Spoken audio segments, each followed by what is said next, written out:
Bem-vindo ao Papo Espírita, a espiritualidade na sua vida. Olá, queridos amigos, bem-vindos ao programa Papo Espírita. Hoje estamos no estúdio da Comunhão Espírita de Brasília, eu, Ana Cristina Sampaio, Thelma Alves e Miriam dos Anjos. Olá. Tudo bem? Tudo bem, meninas? Tudo bem. Nosso bate-papo de hoje é sobre um tema meio espinhoso aqui, mas a gente vai tentar trazê-lo de uma forma mais leve para vocês. Como acontece o desencarne? Estão prontas, meninas? Vamos lá, né? Nós sabemos que desencarnar é o momento em que o espírito deixa o corpo físico e parte para o mundo espiritual. Mas na doutrina espírita nós entendemos que a morte do corpo não necessariamente significa o desencarne do espírito. Então vamos começar explicando para os nossos telespectadores. Tem diferença entre morrer e desencarnar? Quem quer começar? Vamos lá. Vamos lá, Miriam. Vamos começar. Vamos começar o novelo. Lembrando, Ana, que a gente é espírito encarnado num corpo orgânico, né? Corpo físico. Então, nós temos a realidade física e a realidade espiritual. Na realidade física orgânica, todo mundo sabe, tudo que é vivo tem o seu tempo, né? Tem o seu tempo de viver, amadurecer e de voltar, né, à sua condição orgânica de decomposição. E assim acontece com o nosso corpo físico. Em algum momento, ele vai se decompor, né? Por velhice, por causa da idade, por causa de doença, por uma morte súbita, por alguma coisa. Algo vai acontecer porque o corpo orgânico também não consegue suportar tanta demanda, né, há anos a fio, uma máquina no qual o reparo é automático, né? E nós temos a questão do corpo físico. O corpo orgânico morrer é morte. Não há mais um corpo físico para que o espírito se manifeste. Mas nós, enquanto também realidade espiritual e espírito que somos, vamos desencarnar, ou seja, vamos sair da carne, né? Então, vamos entender que vamos deixar o corpo físico de fato no momento em que os nossos laços que nos uniram no momento, né, do reencarne, no processo de reencarnação, vai também sendo desfeito. Então, o desencarne é quando eu tenho o espírito liberto do corpo físico. Uhum. Exatamente, a morte não existe, né? Porque desencarnamos, então vamos para outro plano. E à medida que nosso corpo vai se desvencilhando através dos laços que mantemos, né? Nós temos o perispírito, né? Que é o corpo astral, uns falam assim. E o perispírito tem o quê? Boca, os olhos, nariz, tem o mesmo formato que nós estamos aqui, né? Então, esse contexto, muitos acabam não acreditando que quando a pessoa passa por uma morte mais súbita ou uma coisa assim, às vezes ela não acredita que morreu. Porque ela está se enxergando ali, ela está enxergando o seu perispírito. Como tal. E os laços fluídicos que uniam ela àquele corpo físico que já perdeu vida, né? Já se se desfizeram esses laços. Isso. Esses laços, e ela ainda se enxerga como se ela tivesse aquele corpo, não é isso? Exatamente, né? Porque no plano espiritual, o perispírito é o corpo do espírito. Certo. Nós aqui É o conversamos, nosso invólucro. corpo É o invólucro do espírito, exato. falando assim de uma maneira bem simples, né? Então, quando desenlaçamos desse corpo físico, no qual, por exemplo, eu, Miriam, me manifesto nesse momento, quando chegar no plano espiritual, eu vou ter essa aparência ainda, porque é essa aparência que eu me reconheço, né? Quando chegar lá, o perispírito, que é o corpo do espírito, vai manter essa aparência que eu tenho. Mas para mim, no plano espiritual, o perispírito não é uma coisa etérea, não é uma nuvenzinha. O espírito não é isso. No mundo espiritual, tem consistência, tem olho, tem boca, não é? Tem a configuração humana que nós reconhecemos. Por isso, quando desencarna e não se vê morto, né? Que a Não pessoa compreende não o que compreende, aconteceu. acha que está vivo, continua. Entendi. Isso, é um corpo Agindo semimaterial. Exato. Porque tem assim as mesmas, tem coração, você sente o coração bater, a pulsação, até sente fome, frio. Sim, todas sente essas sede, reações. sente vontade de fazer higiene, né? Isso, tomar um banho. A gente tem livros, por exemplo, aquele Violetas na Janela, Sim. né? Que explica a Patrícia que parte para o mundo espiritual, então ela tinha vontade de comer, de beber, né? Isso, De tomar banho, de trocar de roupa, isso. porque ela ainda estava ainda mais ligada, né? Aqui a matéria, né? Agora vamos falar um pouquinho sobre o antes, o durante e o depois desse momento do desencarne. Essas diferentes etapas do processo da gente se desligar do nosso corpo físico e partir para o mundo espiritual. Vocês compreendem, entendem que uma doença seria uma preparação para o desencarne? E qual a diferença entre desencarnar de forma súbita e enfrentar uma doença que leva ao desencarne? Tem diferença nesses dois processos? Eu acho que antes da gente falar do processo, vamos conversar sobre a nossa relação com o corpo e com a vida material. Porque importante. essa relação que a gente tem, esse entendimento com o meu corpo físico, com a minha vida, quanto mais as coisas materiais forem importantes para mim, então quanto mais esse corpo for importante para mim, eu malho porque eu me envaideço demais, não porque eu estou procurando saúde, porque eu me envaideço, eu me acho o máximo, não quero envelhecer, faço todos os processos estéticos que tiver, porque eu sou extremamente apegada a esse corpo. Ou esse corpo é tudo que eu represento para mim primeiro, né? E depois para a sociedade. Quanto mais eu tiver apegado a minha profissão, a minha necessidade econômica e financeira, meus bens, quanto mais eu tiver apegado àqueles que fazem parte de mim, então aqueles que eu julgo amá-los tanto que eu não conseguiria viver sem, sabe? Né? Aquela coisa do apego, né? Que a gente até já falou da ilusão, que isso não existe. Quanto mais eu tiver nesse processo, mais eu terei dificuldade do desencarne. Né? De desfazer, de desapegar. Quanto mais eu compreender que eu sou um espírito num corpo físico, cujo corpo físico eu tenho um tempo, eu costumo brincar com meus pais que a gente reencarna e assina um contrato com data de volta. Então, aquela data é aquela data, não adianta reclamar. Então, se a gente tem um tempo, então eu vou fazer todo o melhor. Mas aquele tempo, gente, a gente pode não querer falar, a gente pode não querer admitir nem aceitar, mas ele vai chegar. Para todos nós. É uma realidade que a gente não quer encarar. Então, se um dia eu terei que encarar isso, eu tenho que começar num processo interno de vida.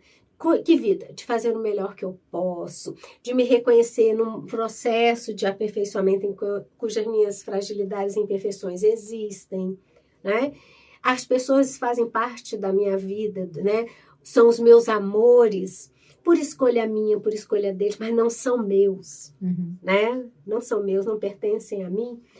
O desencarne, embora ninguém queira ficar longe dos seus aqui, lembrar que também existem outros que amam, que desejam o seu retorno lá no plano espiritual, não é? Então, quanto mais eu tiver apegado às minhas questões materiais, mais difícil eu tenho.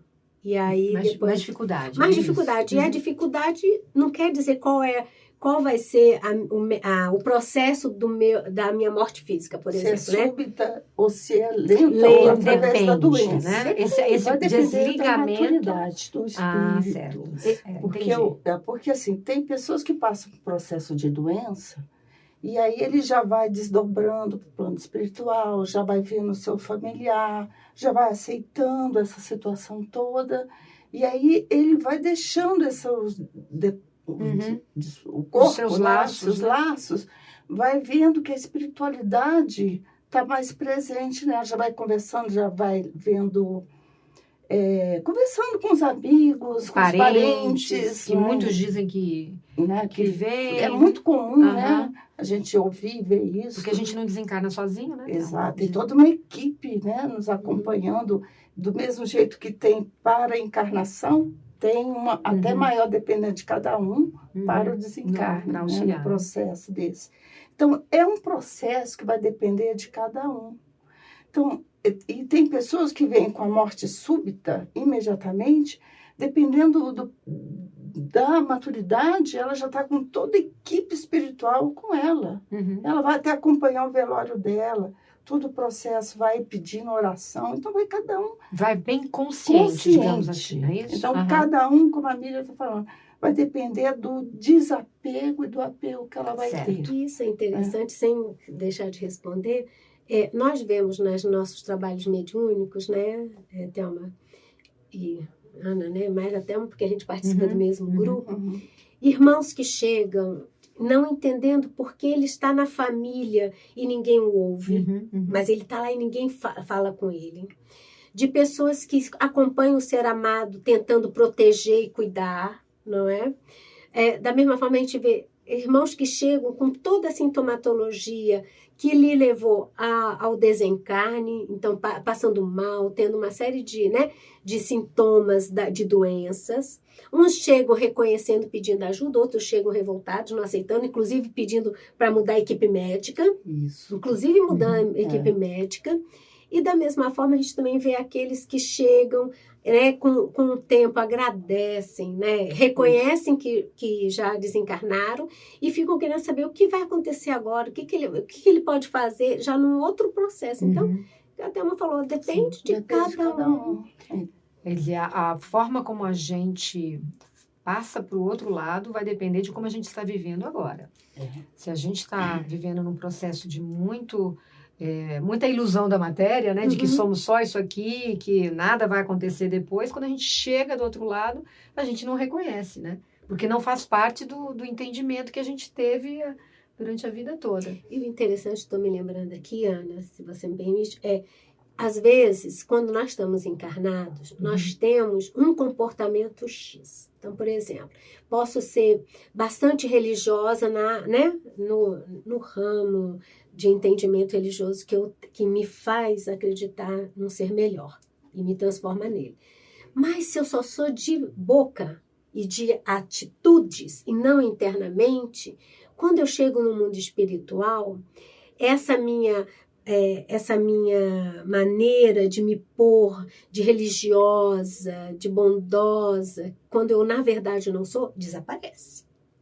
Isso é uma máscara nossa, encarnados. Isso desaparece, porque no mundo espiritual eu sou exatamente o que eu sou. Eu não consigo mais me enganar e nem enganar ninguém.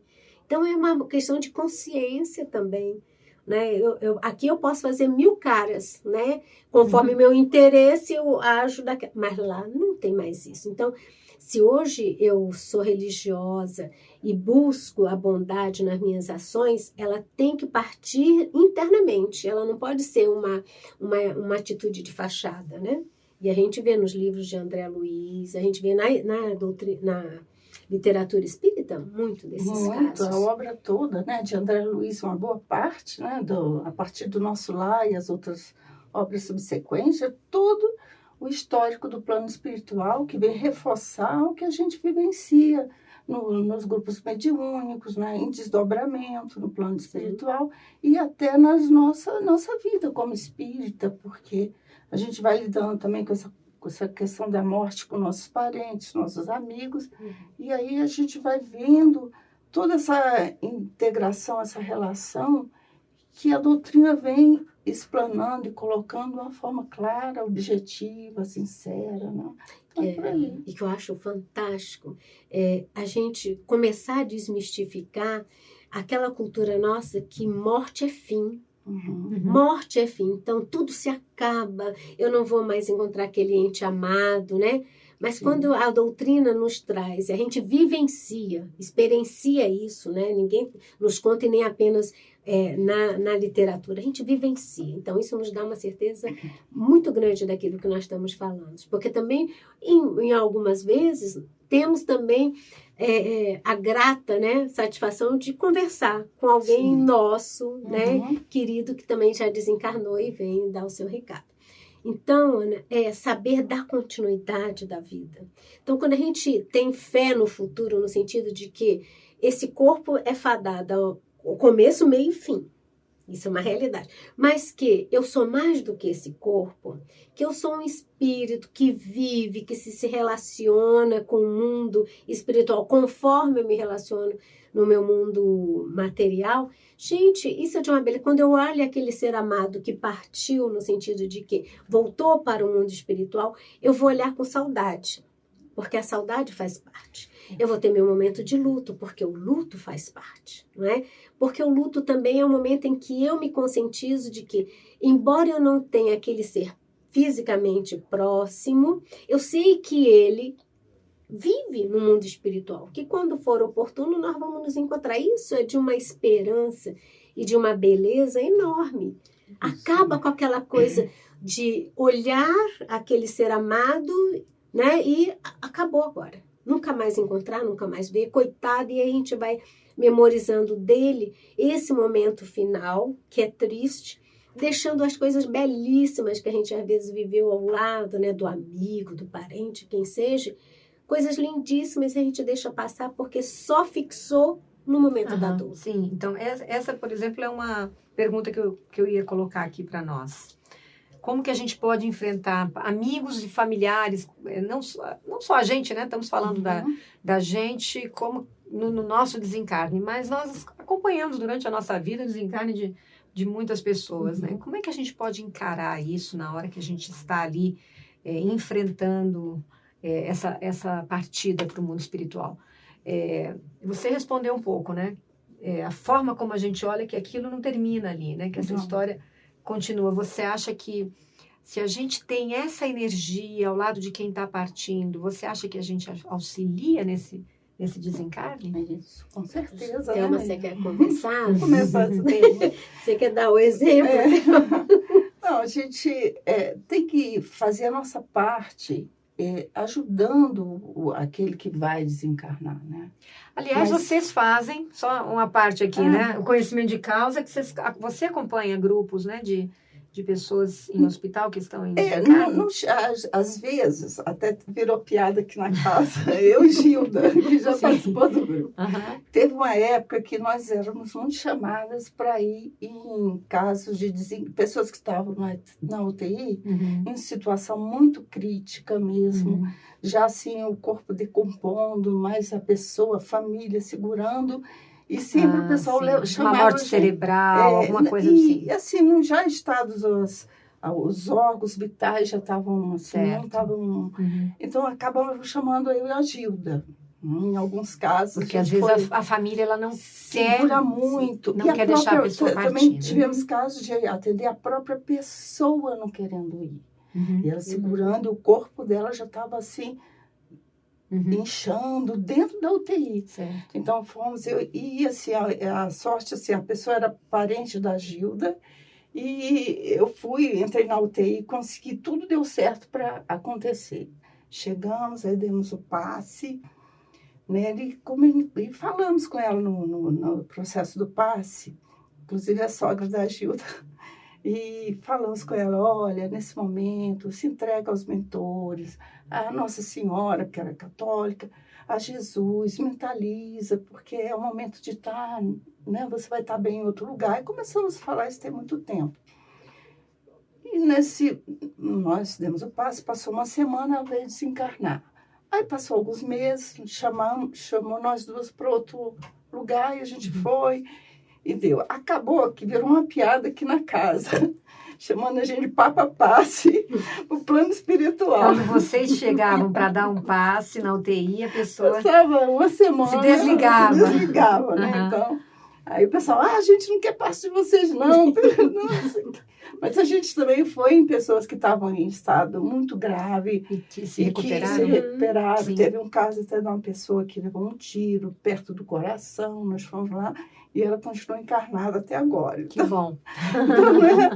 Então, assim, essa mito da gente ficar mais importante é que a gente levando essa energia para o desligamento necessário para aquela pessoa, possa fluir de uma forma tranquila para todos, para os familiares, para as pessoas, para que a equipe espiritual que está atuando para desligar o irmão possa levar de uma forma mais tranquila, né? E também aconteceu recentemente que a Gilda me chamou para atender um parente dela também, e nós fomos, eu preocupada, eu fui, nossa, essa pessoa vai desencarnar. Veio passando, vou dar o passe. E a Gilda também me chamou e falou assim, nossa, a Thelma, eu e a Thelma vamos juntas, mas essa pessoa vai desencarnar, né? Mas se a gente ficou assim, se a gente der o passe junto, a pessoa vai desencarnar. Chegamos ao hospital e houve um contratempo, acabou que a gente deu passe na pessoa separado. Foram 2 passes. Não, separado assim, não foi as duas juntas. Ah, tá. Eu dei, não deu para entrar as duas juntas na UTI. Entramos separadas, que houve um contratempo. Aí eu pensei, será se isso é bom? Porque a pessoa não vai desencarnar. E ela também teve o mesmo pensamento. Mas acabou que uma semana depois, a pessoa veio desencarnar, né? Então, é assim mesmo que a gente tem que atuar, é o momento. O importante é que a gente possa ter essa segurança de passar e acreditar que existe vida, vida, que a gente possa, através dos nossos fluidos, da nossa energia, que a gente possa vitalizar a pessoa para que ela possa ir para o plano espiritual da maneira mais serena e equilibrada possível, né? Seja de um momento difícil, seja de uma morte súbita, seja de uma morte mais lenta, mas eu acho que o momento faz parte da vida, morrer, desencarnar, né? Morrer e desencarnar. É aquela coisa da gente ter um olhar amoroso, né? Sim. Tanto para a família como para aquele companheiro, aquele amigo que parte. Porque, às vezes, a doutrina, como é muito clara para nós, às vezes a gente pode ter uma péssima entendimento de que não devemos chorar, que isso vai fazer mal. Não é o chorar que vai fazer mal, não é o luto, porque faz parte ainda do nosso processo de entendimento, mas é os excessos do apego, né? Do querer que aquela pessoa permaneça, do não aceitar aquele momento, né, de separação. Isso é divino, porque às vezes a gente chega... Porque você tem que compreender a dor do outro. Você chega lá, olha, você me desculpa, fique tranquilo, isso é só o corpo, o espírito tá bem. A pessoa fica, tá louca, né? Que quanta insensibilidade. Embora com clareza saibamos isso, quanta insensibilidade da minha parte chegar num momento difícil agindo dessa maneira, né? Eu acho que existem maneiras da gente confortar, levando a essa clareza que nós temos na doutrina, mas de uma forma amorosa, não é? Porque até nós mesmo passamos pelos momentos de luto. Claro. E, bom, vamos falar tradicionalmente, né? Quando as pessoas desencarnam, as pessoas são enterradas. Antigamente as pessoas ficavam em criptas, e hoje tem muita gente que é cremada, né? Então vamos falar sobre qual a diferença em termos espirituais de cada um e que cuidados a gente deve observar. Tem alguma orientação? Você conhece quem parte? Primeira pergunta é, você conhece quem parte? Porque geralmente quem leva, né, a termo o desejo de quem parte é alguém muito próximo que falou, quero que você cremado, não sei o que. Você conhece? Porque eu estou perguntando isso porque se aquela pessoa, voltando, que a gente é muito apegado às coisas materiais, teve muita dificuldade de entender as questões espirituais da vida, teve muita dificuldade em se portar acima das necessidades materiais, é uma pessoa, como nós já conversamos, que vai levar um tempo maior de desencarne, né? Mas se é uma pessoa mais desapegada, vamos entender que ela vai levar um tempo menor. Por quê? Porque a espiritualidade também precisa da colaboração, vou chamar aqui da colaboração daquele que retorna ao plano espiritual, tá certo? Ela não vem na marra e dizer, né? É no tempo também daquele irmão, mas está lá o auxílio. Se é uma pessoa muito apegada, ela vai levar mais tempo, a espiritualidade vai levar mais tempo. O que nós estamos querendo dizer? Existe uma recomendação para cremação de 72 horas, porque crê-se que é um tempo hábil para que a espiritualidade execute o processo do desencarne, né? Existirão irmãos que vão levar mais tempo do que 72? Sim. Então a pergunta é, você conhece quem está partindo? Ele tem condição de, em 72 horas, fazer todo aquele processo de reconhecer e aceitar que aquele momento dele chegou? Porque se não tiver, pense uma outra maneira. Porque a cremação é um ato orgânico muito súbito, né? Rápido, né? Queima-se a altas temperaturas. Então, se ele tem você sabe que ele vai ter um problema de desenlace, deixe para um processo mais lento, né? Deixa. O Jack, ele fez um programa recentemente, está no YouTube, explicando essa questão da cremação, porque muita gente hoje em dia está optando, e familiares e tudo, né?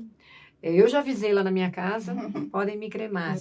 A Maíse Braga fala também. Que vai ser cremada. Estou nessa lista. Mas o Jack fala a respeito das 72 horas, que segundo a doutrina, a informação que a gente recebe, seria o tempo necessário para se completar esse desligamento. Sim, mas psicologicamente, o desligamento, espírito e corpo, sim, mas pensa numa pessoa ligada a cá,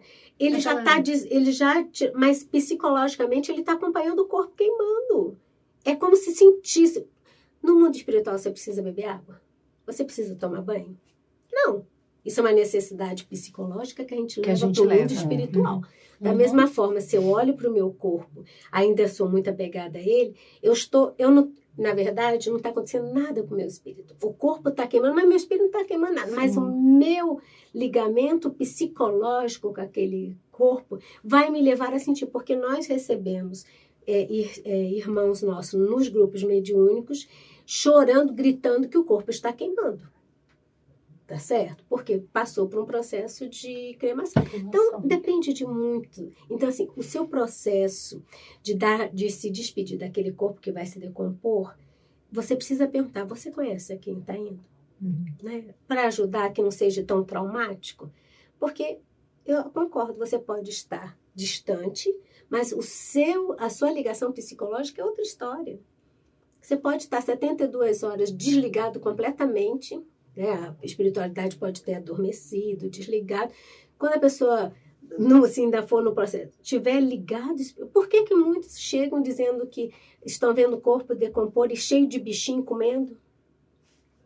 Já não teria passado o tempo do entendeu? Então, de cada um, é de cada um. Então, assim, vamos conhecer primeiro quem é que está pedindo, já com essa consciência, né, do que é uma ligação psicológica nos faz e nos leva. Esse ver como é importante, né, aquilo que a gente está passando aqui, para que a gente introjete, para que a gente compreenda, porque isso é uma coisa que vai acontecer, não é? Essa passagem, nós não temos conhecimento aqui, né? É verdade. Ninguém sabe o dia. Ainda estamos encarnada falando. E falar sobre isso não é fácil. Não é fácil para ninguém, não é fácil nem para nós que estamos aqui imaginando esse momento. Só que eu acho que é a coisa mais certa que a gente pode ter, né? E como é que a gente quer vivenciar isso? A questão toda é essa, porque nós acreditamos que sim, vamos passar. E os nossos parentes, amigos, nossos entes mais queridos também. Então, como que a gente pode ajudar, né? Por exemplo, o meu pai, ele teve um processo de desencarne lento, porque de morte física também, porque ele ficou no hospital. Às vezes acontece muito isso, né? E a primeira coisa quando eu cheguei, que eu fui falando para ele, dizendo, pai, você vai para um hospital, você vai para um outro hospital. Eu sou a única espírita da família. Então, tinha o restante da família ali ao lado, e eu olhei assim, né, e me falaram, fala o que você achar melhor.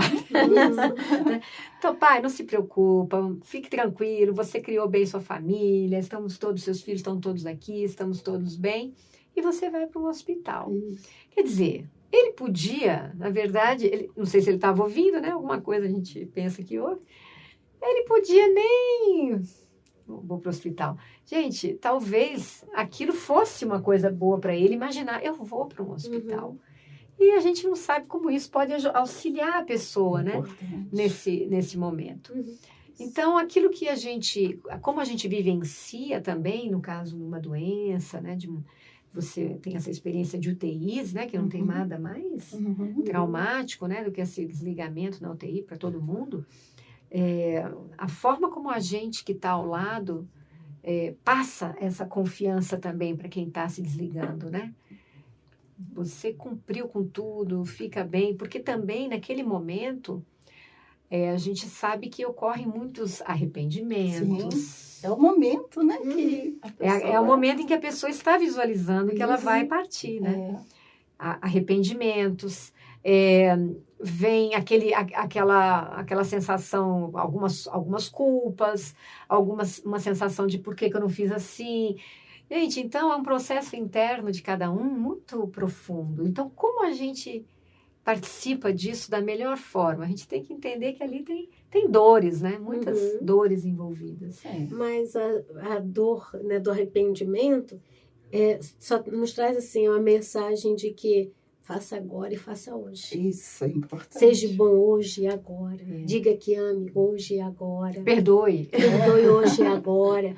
Porque não leva nesse momento, que já não é muito fácil, já não leva mais peso. Então, né? Você já vai levar um pezinho menor. Porque a gente está sempre protelando para amanhã, para depois. Porque às vezes a gente acha que a eternidade é aqui. No mundo material, então a gente não pensa amanhã, não pensa que pode acontecer nada, que também não é pensar que amanhã, né, possa acontecer alguma coisa que a gente parta para o mundo espiritual. Também os extremos também não acontecem, mas é deixar de adiar de ser bom amanhã, de fazer as coisas mais corretas amanhã, de resolver pequenas coisas. E tem tem aquela lição de Jesus que ele diz, vai e faça as pazes com seu irmão, primeiro que tudo, né? Sim. Por que ele fala isso? Porque ele sabe que a gente cria confusões, né? Pequenos enganchos, assim, na vida o tempo inteiro, e que a gente vai adiando, né? O problema com nossa mãe, com nosso pai, com nossos irmãos, com nossos filhos, com nosso marido, com nossa mulher, com colegas, com tudo, e a gente vai adiando, vai adiando. E o momento desse desenlace, tanto abrupto como, né? Vocês estão dizendo que a forma como a gente chega vai depender de como a gente viveu. Esse momento é que essas coisas acontecem. Eu tive um trabalho de contação de história em hospital. E interessante que às vezes a gente visitava o andar dos pacientes cardíacos. Estavam todos ali aguardando uma cirurgia em geral, né? E aí vinham as conversas através da história, vinha a história deles, né? Dos pacientes. E eu me lembro que tinha um senhor que ia ser submetido no dia seguinte a uma cirurgia do coração. E aí ele abordou para mim como é que ele fazia para resolver um problema de perdão com um cunhado dele que há 20 anos ele não perdoava, né? E aí nós fomos conversando, né? E aí ele falou, mas como é que eu faço isso, hein? Era uma situação boba. Ele estava descobrindo que a situação era boba. Falei, chama ele aqui e fala assim, nossa, como a gente era bobo, né? Quando eu falei isso, ele sorriu. E a mulher dele que estava do lado, que era a irmã, né? Era da família, né? Ela sorriu também. Às vezes a gente fica criando um problema, né? Chama ele, fala, nossa, como a gente foi bobo, né? Vamos deixar para lá? Então. E aí ele sentiu que ele podia resolver aquilo, porque ele sabia que ele não tinha certeza se ele voltava. Porque quem vai abrir o coração, né, nunca sabe. São nossas oportunidades, né, de nos reconciliar. Exato. Então, eu achei são lições pra gente. Porque a gente, às vezes, deixa pra lá, né? Por isso que a gente vem aprender aqui, né, encarnado, para conviver, para ver essas mazelas para serem resolvidas, né? E a separação é justamente para a gente poder... É a oportunidade da gente se resgatar, seja na separação física, seja a gente indo, né? Porque às vezes é a gente que vai. Então, a gente também tem que estar preparado. E o bonito da doutrina é exatamente isso. É porque nos prepara, seja para ficar, seja para ir. Então, a gente conversa, poucas religiões, né, conversam sobre a morte. poucas, né? Geralmente todo mundo é pego de surpresa, é impactado, mesmo que seja uma doença prolongada, mesmo que seja, todo mundo fica impactado. E a doutrina espírita, ela nos oportuniza a conversar, a fazer uma reflexão, a se entender com o próximo, com o amigo, com o parente, com a gente mesmo, que a gente começa a pensar, poxa, eu posso ir daqui a pouco, eu posso ir daqui a alguns anos, então, assim, como é que eu posso lidar com isso? Como é que eu posso me preparar? Eu lembro muito do Chico Xavier, que ele preparou todo, desde escolher o caixão, o lugar que ele vai ficar, pagou direitinho, para quem ia ficar os livros, o que o filho ia ter. Então, assim, ele fez um trabalho que realmente é uma coisa prática, útil e necessária. E ele estava raciocinando sobre aquilo, né? De uma forma, né, bem tranquila. Então, a doutrina nos proporciona exatamente a gente agir com a vida, seja no plano espiritual, ou seja, aqui, de uma forma, você planejar, fazer seu planejamento estratégico. Que isso é importante, porque se você não faz, os outros vão fazer. Né? E que mensagem a gente pode deixar para que, ou um conselho, né? Para quem quer se preparar para essa passagem para o mundo espiritual da melhor maneira. E tem como a gente se preparar para ser bem recebido? Gente, eu acho que vamos esquecer tudo isso e vamos viver. Exato. Viver no bem, fazendo bem. Vamos tentar de sermos menos apegados à matéria. Porque quando a gente está nesse processo, que é um processo que vai nos levar ao amor, tudo mais acontece. Nós jamais estamos sozinhos, então não vamos pensar.